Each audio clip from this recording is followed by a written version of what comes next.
बिस्मिल्लाहिर्रहमानिर्रहीम। अस्सलाम वालेकुम व्यूवर्स। प्याज को जल्दी छीलना हो तो इन पर थोड़ा सा कुकिंग ऑयल मलकर छीलें। इससे इनका छिलका तेजी और आसानी से उतरेगा। गूंधा हुआ आटा खुश्क होने से बचाने के लिए उसे हमेशा नम कपड़े से ढक कर रखें। हरी मिर्च काटने से पहले थोड़ा सा तेल या घी हाथों पर मल लिया जाए तो जलन नहीं होती। फ्रिज के बगैर रखे हुए दूध को खराब होने से बचाने का एक और तरीका ये है कि इसमें थोड़ी सी इलायची डालकर रख दें। इससे दूध कभी खराब नहीं होगा। आटा गूंथते हुए इसमें नींबू के 2 या 3 कतरे डालने से रोटी बहुत हल्की और ताज़ा पकती है और जायके में भी कोई फर्क नहीं पड़ता। अगर आपके पके हुए सालन में गलती से मिर्चें तेज हो जाएं, तो इनकी तेजी कम करने के लिए सालन में टमाटर या दही डाल दें। मिर्चें कम करने के लिए आप नींबू भी निचोड़ सकती हैं। पिसी हुई मिर्च को ज्यादा अरसे तक महफूज रखने के लिए जिस बर्तन में मिर्चों को रखा गया हो, इसमें हींग का एक टुकड़ा डाल दें।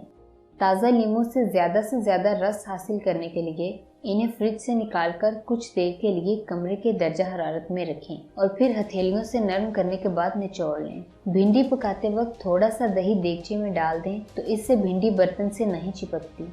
फलों पर अगर नींबू का रस छिड़क दिया जाए तो वो देर तक ताज़ा रहते हैं।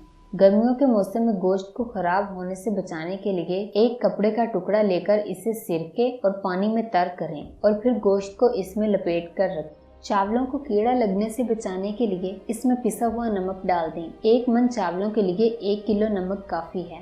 आलू जल्दी उबालने के लिए पानी में अगर ज़रा सी हल्दी डाल दें तो आलू बहुत जल्द उबल जाएंगे। मटरों को उबालने के बाद फ़ौरन ठंडा पानी अगर इन पर डाल दिया जाए तो इनकी सब्ज रंगत बहुत खुशनुमा रहती है। हाथों से लहसुन, धनिया और मिर्चों की बू दूर करने के लिए थोड़ा सा टूथपेस्ट हाथों पर मलकर धो लें। दही जमाने के लिए दूध में 1 चम्मच बेकिंग सोडा डाल दें तो इससे दही कभी खट्टा नहीं होगा।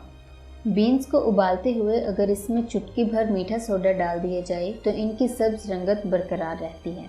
फ्रीजर में जमे हुए गोश्त को जल्दी नरम करने के लिए पानी में 1 खाने का चम्मच सफ़ेद सिरका डाल दें। इससे गोश्त जल्दी अलग हो जाएगा।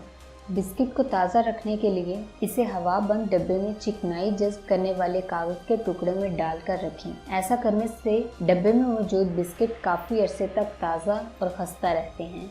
अगर फ्रिज के बगैर मक्खन रखना हो तो इसे चिकने कागज में अच्छी तरह लपेटकर आटे के थैले में दबाकर रखें। इससे मक्खन हफ्तों तक नहीं पिघलेगा।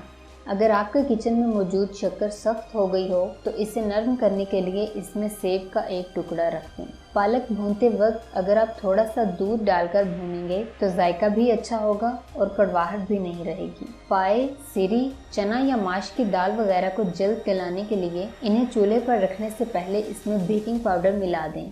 व्यूअर्स, आपको ये घरेलू टोटके कैसे लगे? कमेंट सेक्शन में अपनी राय का इजहार करें। मैं उम्मीद करती हूँ कि आपको इनसे बहुत कुछ सीखने को मिलेगा और अगर आपको भी कुछ अच्छी टिप्स मालूम हैं तो हमें कमेंट करके ज़रूर बताएं। हम इन्हें भी अपनी वीडियो में ज़रूर शामिल करेंगे।